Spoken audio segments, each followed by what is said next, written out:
Hello mga mare! Linggo nga ngayon at naisipan ko nga sumama dito sa aking asawa sa hulo. So, gusto ko na ring makita yung gagawin nga namin sanang inahin. Kung lumaki ba ito o hindi. So, natuwa naman ako dahil ma-improvement naman sa kanyang paglaki. Yan. So, December, pwede na yan kastahan kapag naglandi na siya. So, yan. Ayan si Marsha. Buntis yan. Manganganak nga yan ng December. Ito namang isa, si Batik. Gagawin nga naming inahin yan. So, nagsimula kami sa panibago. Tapos, ito nga, yung darak, binutas-butas na nga ng mga manok. Ayan, kaya tinatalian ko. Dahil sayang nga at natatapon lang. Mahal pa naman ang darak ngayon. So, yung pagkain nga ng aming mga baboy ay hinahaluan namin ng darak. Feeds na may darak para medyo makatipid kami. Total naman igagawin. Yung isa inahin at yung isa naman igagawin namin inahin at yung isa ay barako. Kaya medyo makakatipid nga kung hahaluan natin ng darak. Yung kanilang pagkain. So, yan. Tinulungan na nga ako ng aking asawang magpakain. Dahil ang bagal ko daw. So, yan na. Oh, di ba, Mars? Oh, ayan, si Batik. Oh, uhaw na uhaw. Ayan. Feeling good. Ice cream good. Ayan. So, magana naman siyang kumain. Thanks God, malusog silang tatlo. So, yan. Nilinis na nga ng aking hubby ang kanyang kulungan. So, hindi na mahirap. Kasi nga may tubig na. So, tatapat niya lang yung hose dyan. Ayan na, makakapaglinis na siya. So, yan o, diba? Napakasipag ng asawa ko na yan. Araw-araw yan pumupunta dyan para maglinis, magpakain. So, kapag naman nanganak na yan, nagbuntis na, nanganak na, malaki-laking pera naman, makakaani na rin kami.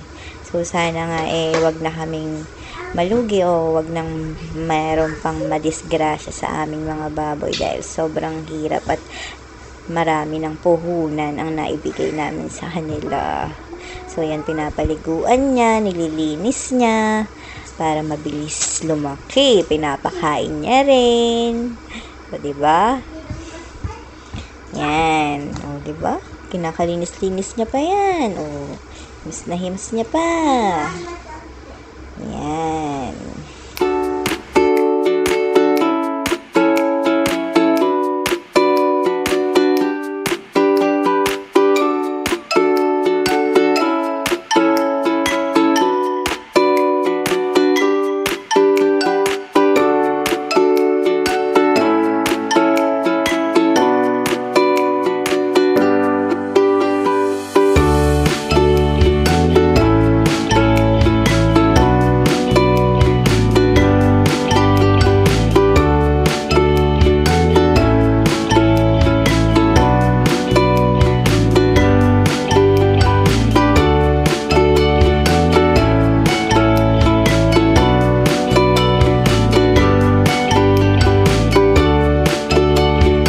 So, ito naman, ayan, may dala-dala siyang tubig tsaka pagkain. Pupuntahan naman namin si Barako. Iyon naman yung papakainin niya. Ayan, sinamahan ko nga siya para i-video. So, ayan, medyo malayo yung pwesto ni Barako. Kaya, ayan, maglalakad muna. Lakad-lakad muna para makarating sa kanya. Kasi nga, kaya nilipat masyado nang maputik gawa ng nag-uulan. Kaya nilipat siya dyan. Wala pa naman kasi kaming kulungan na para sa kanya. Yan, malapit na. So, masyado nang malaki yung barako na yan. Buti na. Thank you for watching. Bye-bye.